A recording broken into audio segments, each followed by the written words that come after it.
Assalamualaikum warahmatullahi wabarakatuh. Waalaikumsalam. Saya Muhammad Roisuddin dari Lazismu Jawa Timur Channel bersama PWMU TV masih dalam rangkaian Ramadan Tangguh. Pemirsa, berjumpa kembali kita pada channel yang sama. Hari ini Ramadan ke-23 Hijriah.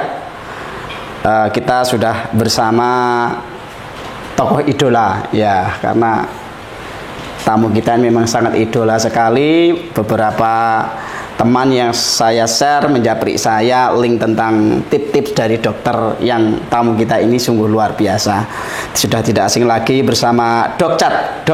Catur Priambodo, Direktur Rumah Sakit Aisyah Siti Fatimah Tulangan Sidoarjo. Assalamualaikum Dok. Gimana kabarnya, masih semangat? Alhamdulillah, terus semangat. Kesehatan maksimal ya? Alhamdulillah. Ini di 10 hari terakhir ini justru akan semakin meningkat ya Dok, kesehatan kita itu. Seharusnya seperti itu. Karena tubuh mempersiapkan diri untuk itu. Oh gitu ya. Tapi secara umum apakah kondisi tubuh mulai mengalami penurunan berat badan yang drastis begitu memang secara umum ya? Ya, saya pribadi turun. Berat badannya turun memang. Itu sudah normal dan justru menjadikan sehat ya Dok? Ya, puasa itu kelebihannya itu berat badan yang over bisa normal, yang normal tetap normal, yang kurus jadi normal. Alhamdulillah. Hebatnya puasa itu. Baik Dok. Ya.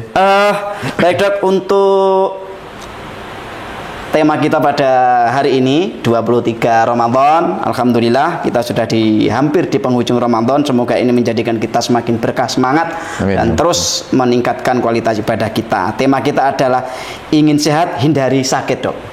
Ya. Sebelum melangkah ke tema Dok, mungkin saya butuh, kita maupun pemirsa butuh penjelasan istilah sehat yang dimaksud dalam konteks Ramadan itu sehat yang bagaimana Dok? Mungkin pemirsa butuh ya dicerahkan. Ya, bismillahirrahmanirrahim. Assalamualaikum warahmatullahi wabarakatuh. Saya Dr. Catur, anggota MPKU Jawa Timur, Majelis Pembina Kesehatan Umum Jawa Timur. Saya sampaikan selamat kepada Lazismu Jawa Timur Channel bersama PWMU TV yang pemirsanya insya Allah sudah ribuan ya, sudah ribuan. Subscribe. Ya, sudah subscribe dan seterusnya itu. Ya, semoga ini menjadi bagian dari dakwah kita, dakwah di dunia digital gitu ya. Ya. Sehat seperti yang dimaksud Ustadz Rois tadi itu tentu kita punya kriteria-kriteria dari mana yang diambil itu ya. Ini kita ambil dari WHO, jadi World Health Organization, Organisasi Kesehatan Dunia, yang mempunyai definisi terkait dengan sehat itu. Sehat itu apa? Sehat itu ternyata sehat secara fisik, jasmani, kemudian sehat secara ruhani, kemudian ada tambahan sehat secara sosial dan sehat secara spiritual. Ya, kalau dulu kita mengenal istilah mensana in corpore sano, ya, dalam tubuh yang kuat terdapat jiwa yang sehat. Oh, ternyata enggak ya. Copet-copet itu badannya sehat tapi enggak sehat jasmani, enggak sehat rohaninya. Nah, itu ya. Apakah cukup dengan sehat jasmani rohani? Enggak. Harus kesehatan sosial. Gimana seseorang itu kemudian memberi manfaat kepada orang lain. Keberadaannya ditunggu, keberadaannya tidak, ya dalam bahasa kita resek gitu ya. Resek, keberadaannya tidak diinginkan orang. Istilah gitu ya. Surabaya gawe kesro. Nah, gawe kesro terus. Nah, itu enggak sehat secara sosial. Ya, istilah Surabaya ini tidak gawe kesro tadi ya Dok. Ya, jadi orang-orang yang bikin kesro itu enggak sehat secara sosial. Maka tidak mendapatkan predikat sehat paripurna dia itu. Nah, setelah sehat sosial, ternyata WHO juga mengakui sehat spiritual. Jadi sehat spiritual apa yang dimaksud? Kesehatan yang diperoleh pada saat seseorang menjalankan kaidah di agamanya masing-masing dengan baik. Kalau konteks kita, tentu yang menjalankan syariat Islam dengan baik. Ya sholat, ya puasa, ya ibadah-ibadah mahdhah lain dan kebaikan-kebaikan lain. Pada saat menjalankan itu semua, sehat jasmani, sehat ruhani, sehat sosial, sehat spiritual. Maka kesehatan itu yang disebut kesehatan paripurna. Dalam bahasa WHO-nya positive health. Jadi kesehatan yang positif. Nah, itu. Jadi tidak sekedar sehat jasmani rohani saja. Baik, gitu.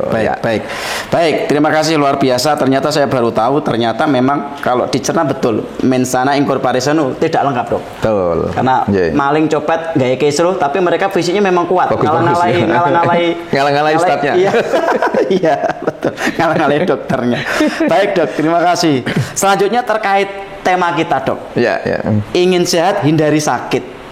Bukankah itu sudah umum, Dok? Kenapa harus dibahas? Mungkin ada termin khusus, Dok. Apa maksudnya ini? Iya. Jadi memang dipilih tema itu ya untuk sehat hindari sakit itu ya sudah normatif lah. Iya. Tapi yang dimaksud sakit di sini itu seperti Andre Taulani gitu ya. Baik ya. S-nya apa? Oh ya, diksi ya itu. A-nya apa gitu ya. Singkatan seperti itu. Tentu itu untuk mempermudah kita dalam memahami apa-apa yang memang harus dilakukan. Oh, sakitnya gitu. Itu singkatan dari S, A, Y, K, I, T. Oh, begitu ya. Baik. Kalau begitu dari S dulu, Dok. Apa kira-kira harus dihindari S? Betul. Jadi agar sehat hindari S dulu. Seseorang untuk supaya tetap sehat itu satu hal yang memang harus dihindari, dan itu ditempatkan di nomor 1 karena untuk mempermudah kita menghafal. S-nya itu stres. Stres, baik. Jadi hindari stres. Stres itu memang sesuatu yang barangkali bagi beberapa kalangan itu hal yang lumrah. Baik. Jadi ada kejadian apa yang kemudian membuat seseorang stres itu dianggap sebagai sesuatu yang lumrah. Normal. Padahal kita harus hindari betul stres itu. Baik. Karena efek yang timbul pada saat seseorang stres itu bisa menimbulkan berbagai macam penyakit, gitu ya. Kalau dalam istilah medis itu ada yang disebut dengan penyakit-penyakit psikosomatis. Penyakit-penyakit yang sebagian besar itu memang dikarenakan stres itu yang kemudian ternyata berefek kepada kondisi organ beneran. Baik. Semula pikirannya yang tanda kutip ada masalah, tetapi kemudian organnya benar-benar merasa terganggu dengan hal itu. Jadi memang betul ya, Dok. Ternyata pangkal utama sakit itu bermula dari stres terus merambat ke penyakit yang itu memang jadi betul ya. Ada penelitian yang mengatakan stres itu menyebabkan 80% penyakit yang ada di dalam tubuh kita.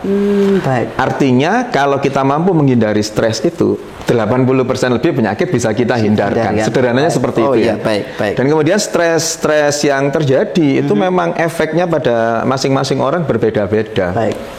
Tetapi terus kemudian secara sederhana bagaimana cara menghindari stres itu? Ya konsep di Al-Quran sudah sangat jelas itu.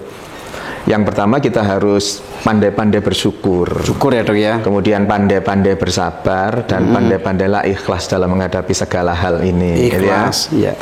Syukur tentu ya kita, karena pangkal dari stres itu seringkali nggak bersyukur.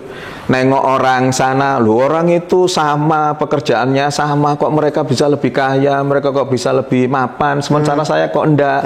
Karena tidak bersyukur tadi itu. Sementara jelaskan la in syakartum la azidannakum wa la in kafartum inna adzabi lasyadid. Saat kita bersyukur tambah nikmatnya oleh Allah. Kalau kufur hati-hati ya. Hati-hatinya ini siksaku amatlah pedih kata Allah, bisa saja salah satu azabnya Allah itu berupa sakit itu sendiri. Gitu ya. Jadi ya itulah. Maka hindari betul stres itu. Salah satu rasa syukur itu kita jangan melihat atasnya ya, Dok. Betul. Melihat bawahnya ya, Dok ya. Jangan iri. Jangan iri ya, Dok ya. Terhadap apa yang diperoleh orang lain, karena syukuri apa yang kita miliki. Baik. Bersyukurlah kamu akan bahagia, jangan dibalik. Jangan berbahagia baru bersyukur. Ini kan banyak yang kemudian setelah menerima kebahagiaan, anaknya diterima, dapatkan rezeki apa, alhamdulillah, bahagia, baru bersyukur. Enggak. Seharusnya bersyukur dulu, pasti akan bahagia. Tadi untuk menghindari stres tadi juga saya singkat, Dok. SSI. Syukur, sabar, ikhlas ya. Tadi sudah syukur, sekarang sabar, Dok. Sabar itu luar biasa. Nanti korelasinya dengan SAK yang K itu ya. Kesabaran itu memang sangat dibutuhkan oleh kita ini. Kenapa? Karena dari sabar itulah kemudian akan muncul berbagai hal terkait dengan kesehatan tubuh. berslawanan dengan sabar itu adalah marah. Nah, kemarahan itu yang juga nanti akan kita bahas di K ya, saat K-nya itu SAKITK-nya itu. Prinsipnya bahwa orang yang sabar itu menjadi bagian dari orang yang disayang oleh Allah. Amin. Gitu ya. Masya Allah ya. Ya ayyuhalladzina amanu sta'inu bis-sabri was-shalah. Innallaha ma'as-sabirin gitu ya. Dan sabar itu kalau di ayat tadi dirangkaikannya kan dengan sholat. Dengan sholat. Maka bisa dikatakan gini, secara medis, secara kesehatan, orang-orang yang sholatnya benar itu pasti jadi orang yang sabar.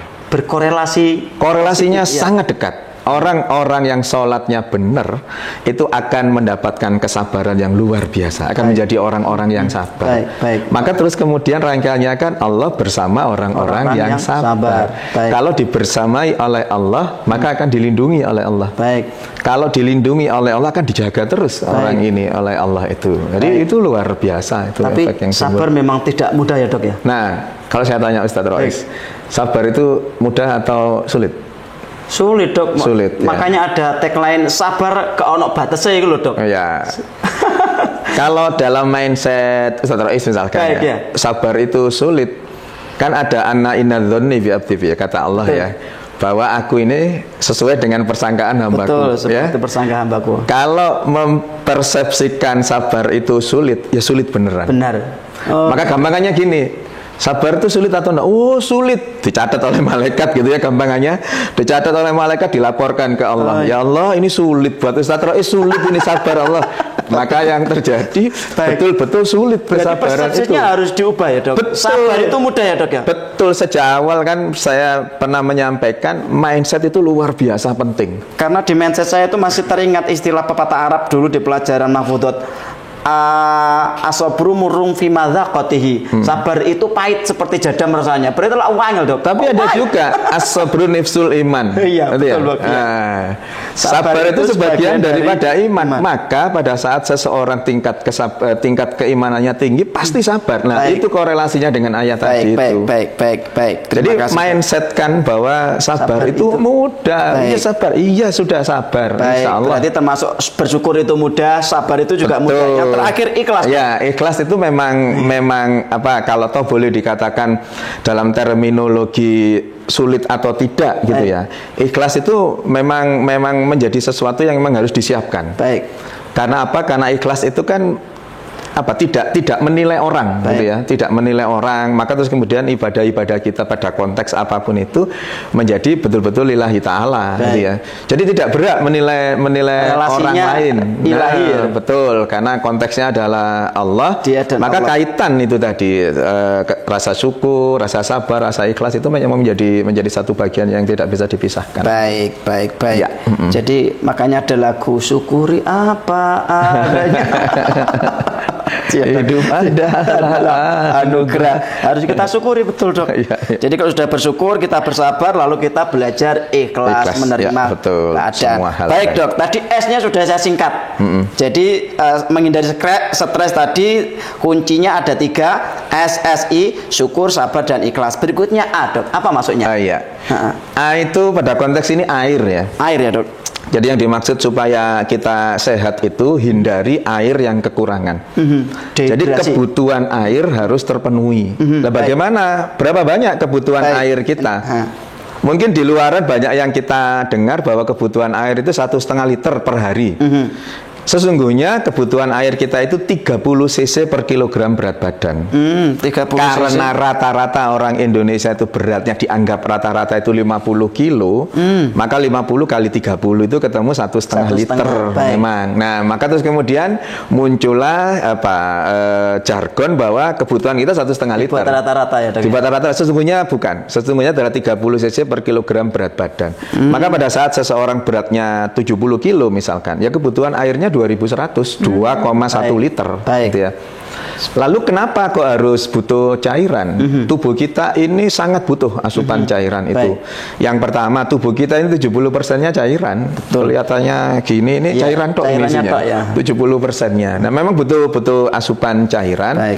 Apa efek yang timbul? Nanti akan banyak aspek. Kalau kekurangan cairan itu dehidrasi misalkan, nanti akan berefek ke berbagai macam organ. Nah, sesungguhnya pemenuhan kebutuhan terkait dengan cairan ini tidak terlalu sulit sebenarnya, karena air di kita melimpah. Ya nggak butuh effort lebih untuk mendapatkan air. Kita banyak ya, kita bisa minum Suli 5 ya, kita bisa minum Kimas ya, atau kita bisa minum Siha yang di produknya itu. Lazismu atau Lazismu juga itu. Airmu ya, airmu. Air lazismu. Nah, itu kan kehalalannya jelas, kemanfaatannya untuk kesehatan jelas, pemberdayaan ekonomi umat. Nah, untuk pemberdayaan juga. Jadi hanya itu airnya jangan sampai kekurangan. Artinya kebutuhannya kalau memang 1,5 liter karena beratnya 50 kilo, ya penuhi itu. Nah, teknis yang barangkali sekarang dibutuhkan. Ya. Teknis selama Ramadan ini gimana gitu ya. Misalkan 1,5 liter itu kalau kita menggunakan ukuran gelas blimbing itu kan 250 itu. 250 cc artinya butuh 6 itu pada saat bangun menjelang sahur itu pokoknya bangun itu minum satu gelas gede. Satu gelas besar. Satu gelas blimbing itu. Nah, terus kemudian setelah sahur minum 1 gelas lagi. Sudah 2. Kemudian nanti pada saat berbuka minum lagi 1 gelas. Kemudian nanti bisa saja selepas sholat maghrib. Jadi dia maghrib itu selepas itu minum setengah gelas lagi. Terus nanti di antara tarawih itu minum 1 lagi. Nanti menjelang tidur minum 1 lagi. Jadi 6 gelas itu pemenuhan kebutuhan untuk 1 hari itu. Nah, itu yang memang. Kalau 8 gelas ya diatur sedemikian rupa, pokoknya kebutuhannya itu 8 gelas itu terpenuhi. Berarti kalau di luar puasa nanti menyesuaikan ya dok ya? Betul. Ya kalau di luar puasa kan malah lebih mudah. Ya, dok. Iya. Malah lebih mudah siang-siang haus. Dan kebutuhan cairan di sini yang dimaksud bukan hanya air. Bisa dari masakan yang kita konsumsi itu, buah misalnya, rawon, buah bisa, sayur. Ya rawon, bakso, soto yang berkuah itu. SA sudah air. Jadi air kebutuhannya rata-rata per 30 cc per kilogram berat badan. Baik, berikutnya K, dok. Ya. K ini kemarahan. Jadi hindari kemarahan. Kemarahan itu efeknya luar biasa. Luar biasa jelek buat tubuh kita ya. Maka sampai terus kemudian muncul la taghdab walakal jannah itu ya, janganlah marah bagimu surga. Kok enak banget marah, nggak marah aja masuk surga. Iya betul. Tetapi korelasinya dengan ayat tadi, orang-orang yang mampu menahan amarah itu kan salah satu cirinya orang yang bertakwa. Ya.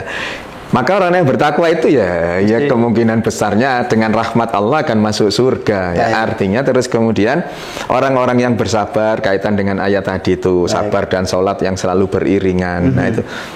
Maka pada konteks ini kemarahan itu akan banyak aspek yang kemudian terganggu. Yang pertama kesehatan, yang kedua hubungan sosial. Kesehatan, orang-orang yang marah itu pada saat seseorang itu marah, tubuh itu secara otomatis merilis hormon-hormon tertentu ya. Dalam hal ini hormon adrenalin. Seseorang muncul hormon adrenalinnya mengalir terus kemudian nyampe ke jantung kita akan meningkatkan tekanan darah. Secara cepat akan meningkat tekanan darahnya. Berarti efeknya detak jantungnya berdetak lebih cepat. Ya, nafasnya ngos-ngosan dan seterusnya itu. Itu kan hal normatif yang terjadi pada saat seseorang marah. Efek yang kemudian timbul seperti pertemuan kita pertama dulu, efek yang timbul apa? Bisa menyebabkan stroke. Gara-gara marah itu seseorang bisa menyebabkan stroke, gitu ya. Dan stroke itu ada lagunya. Tadi Ustaz Lai sudah kadung nyanyi ya. Stroke itu ada lagunya juga. Gimana lagunya? Aku terjatuh dan tak bisa bangkit lagi. Kita cari segmen yang lain. Baik dok. Saya pernah mendengar pernyataan seorang aktor antagonis dok. Katanya peran marah itu memang luar biasa menyakitkan dok, dan efeknya orang itu memang stroke kayaknya terakhir dok. Apa memang tadi efeknya dok ya? Barangkali kan ini prosesnya kalau untuk sebuah sebuah film, sebuah sinetron itu kan untuk supaya terlihat alami itu kan harus seolah-olah merasakan, gitu ya. Seolah merasakan, dan memang pada saat seolah-olah merasakan itu kalau kemudian larut betul dalam kondisi itu, ya hormonnya akan dirilis dan itu menjadi habit misalnya kan. Dan itu apalagi kalau terus perannya itu rutin gitu ya, stripping itu tiap hari terus seperti itu, Ya menurut saya ada potensi untuk kemudian bisa apalagi gitu. Peran antagonis gak pengen saya dok jadi aktris peran antagonis jadi ustadz aja dok. Iya. Jadi memang apa ya korelasinya memang ada resiko untuk itu memang mau tidak mau. Baik. Berarti yang kedua tadi kemarahan harus dihindari sudah pas ya salah satu. Betul. Jadi jangan marah itu sisi medisnya, sisi sosialnya. Kenapa kok la taghdab walakal jannah sementara la yadkhulul jannah tamangkana qautati ya. Orang-orang yang memutus tali silaturahim itu kan tidak masuk surga. Baik. Ya. Karena apa? Karena marah ini menyebabkan seseorang putus silaturahimnya. Betul. Nah, dengan marah itu putus silaturahimnya. Sementara orang yang memutus silaturahim ini tidak masuk surga. Iya. Di sisi lain, orang-orang yang mampu menahan amarah dijanjikan masuk surga. Betul. Ini ada korelasi yang luar biasa kemudian di sana itu. Nah, maka marah itu tidak menyelesaikan masalah.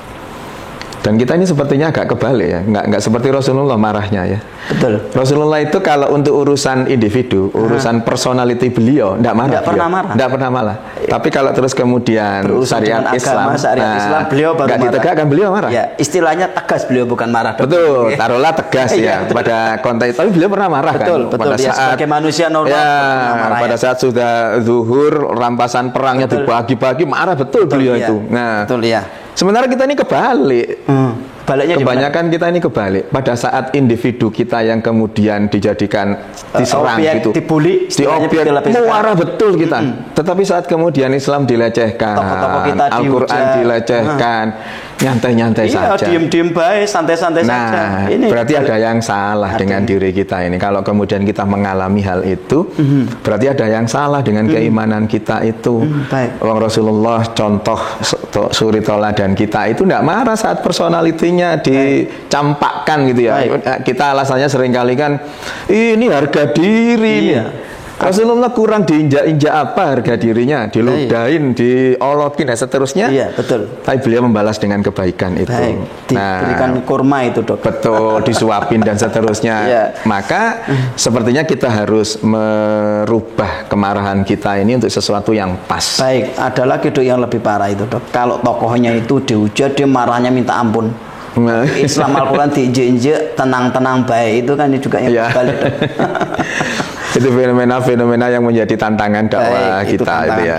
Semoga ini menjadi pelajaran pencerah kita. Baik Dok, SAK sudah sekarang I Dok, apa itu I? I-nya itu infeksi. Hindari penyakit-penyakit infeksi. Nah, tentu untuk menghindari penyakit-penyakit infeksi ini dibutuhkan kehidupan yang bersih gitu ya. Dan kehidupan yang bersih itu sudah dituntunkan di Al-Qur'an itu. Innallaha yuhibbut tawwabina wa yuhibbul mutatahhirin ya. Luar biasa kan ini. Allah itu sangat sayang, sangat cinta dengan orang-orang yang bertaubat dan orang-orang yang mensucikan diri, orang-orang yang bersih. Maka fenomena kita berwudu setiap kali sholat itu, saya sering menyampaikan, kalau toh pada saat antara jeda maghrib dengan isya itu kita masih punya wudu, sebaiknya wudu lagi. Sebaiknya wudu lagi karena memang ketersediaan air di kita cukup ya. Sebaiknya wudu lagi. Tentu ada banyak manfaat untuk wudu itu. Nah, maka terus kemudian sebenarnya Islam itu sudah menuntunkan 1400 tahun yang lalu terkait dengan kebersihan supaya kita terhindar dari penyakit-penyakit infeksi itu.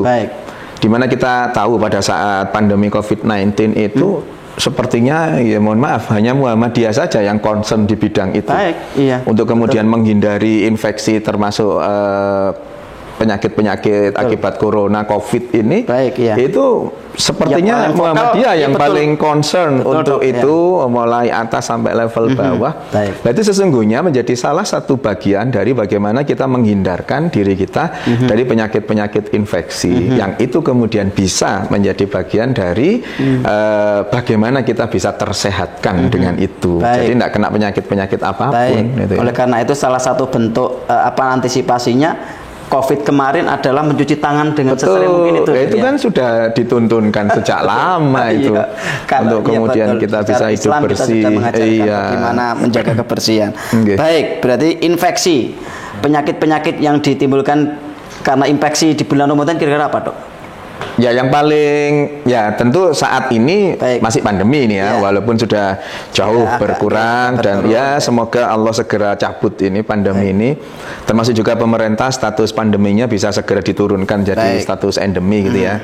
Nah, hal-hal yang paling sering pada saat kita terjadi di ini kan masa pancaroba ini ya, antara hujan yang tidak jelas itu panas sekali terus hujan, nah itu berpotensi untuk penyakit-penyakit yang dikarenakan nyamuk, penyakit infeksi karena nyamuk, demam berdarah, misalkan seperti itu. Juga karena bagaimana kita mengkonsumsi makanan yang kurang bersih, nanti bisa muncul tifus abdominalis itu. Ya paling gampang itu ya flu, tertular dari flu. Maka terus kemudian walaupun di era pandemi yang sudah jauh menurun ini, anjuran dari Muhammadiyah tetap menggunakan masker kemana-mana ya. Itu nah, kita nggak pakai masker ini kan sudah jelas, sudah ada screening bahwa kita sama-sama sehat dan seterusnya. Sudah booster dok? Sudah booster, jadi sudah insya Allah aman. Baik dok. Kemudian yang terakhir T dok. Oh iya. Apa itu T? T itu toksik ya. Jadi makanan, bukan hanya makanan sih, toksik pokoknya bahan-bahan beracun gitu ya. Itu bisa dari makanan, minuman, bisa juga dari aktivitas kita.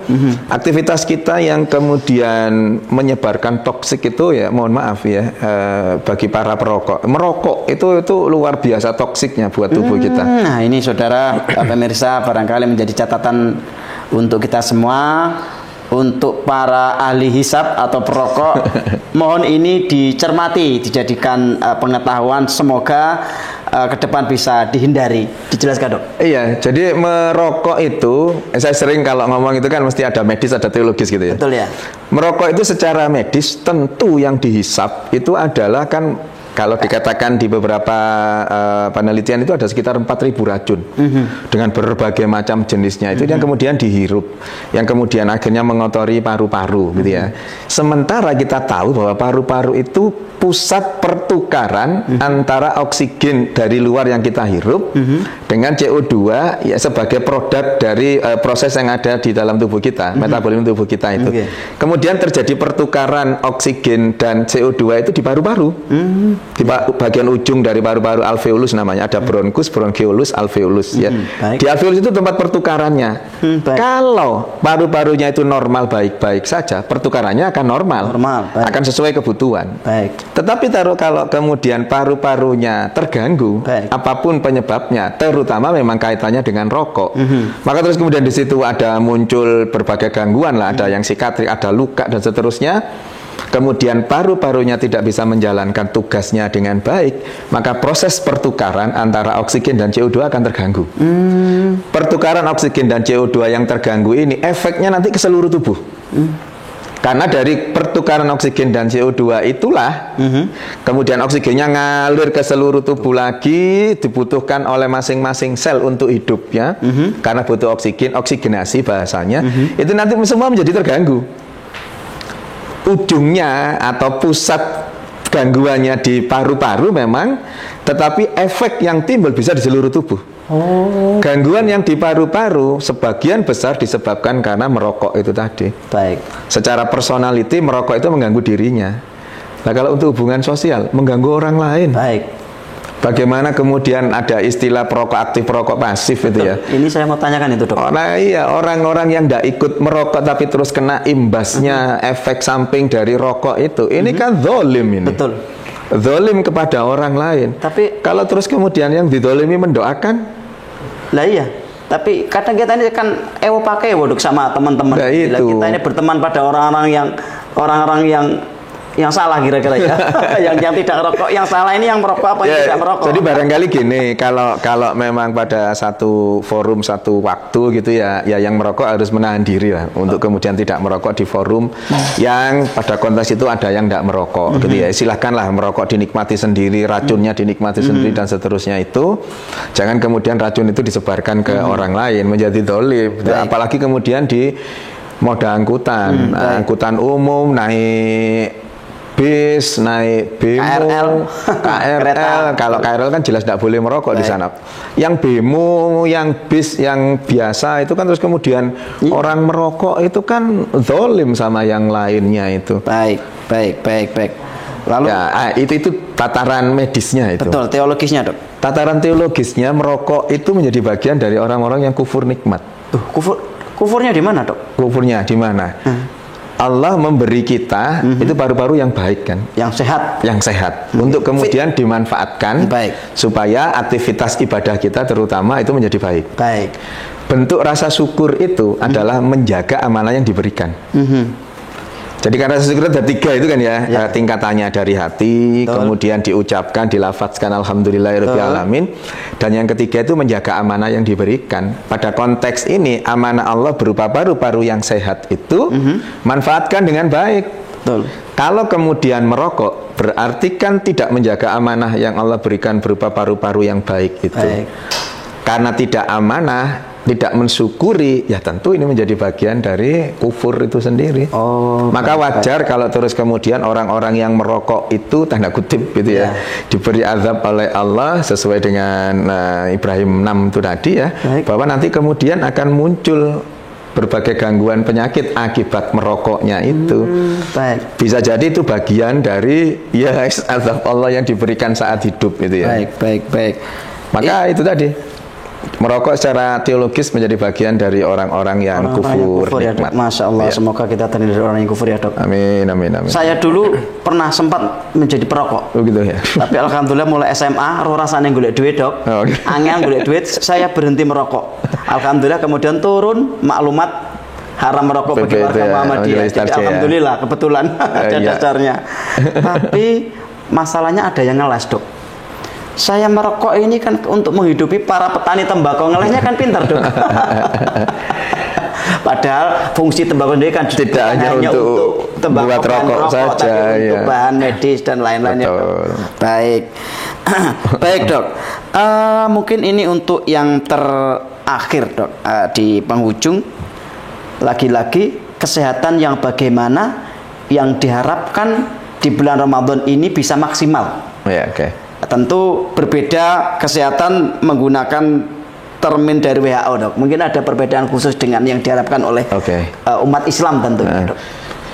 Jadi gini, untuk mendapatkan sehat secara sederhana ya, untuk mendapatkan sehat itu seorang harus puasa. Untuk mendapatkan sehat itu seseorang itu harus berpuasa. Maka kalau terminologi kewajiban puasa itu ya ayyuhalladzina amanu kutiba alaikumusiyam kama kutiba alal ladzina min qablikum la'allakum tattaqun itu ya.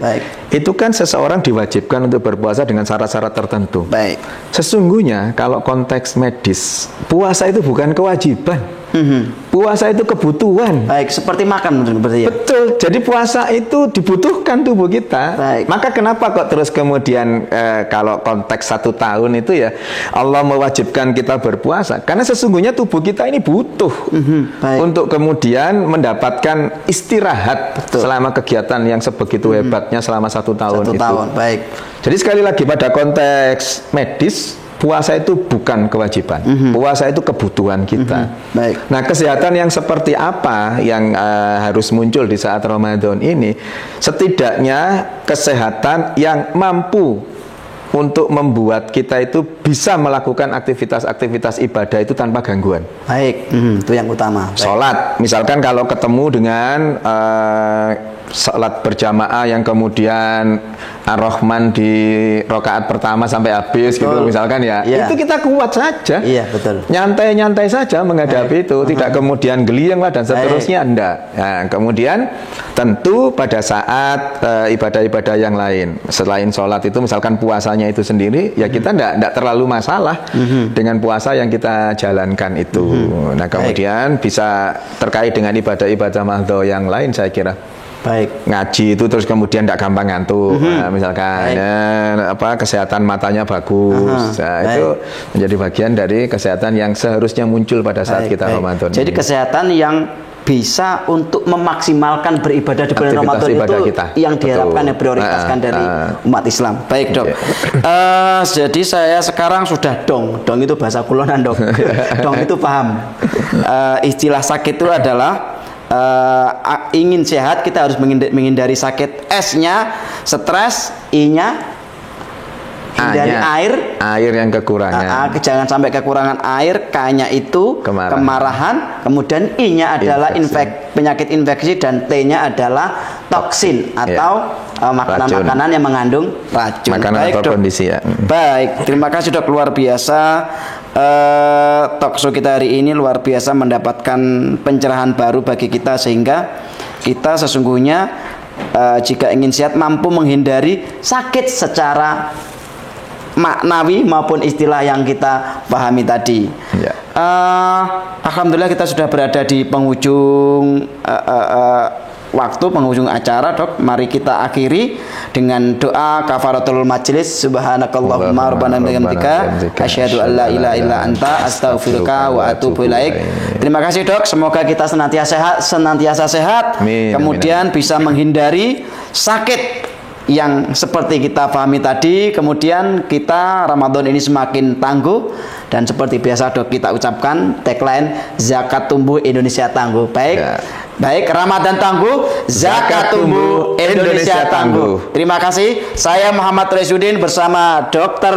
Catur Priambodo mohon diri. Terima kasih atas segala perhatian. Walafu minkum bisabil haq stabil khairat. Assalamualaikum warahmatullahi wabarakatuh. Waalaikumsalam warahmatullahi wabarakatuh.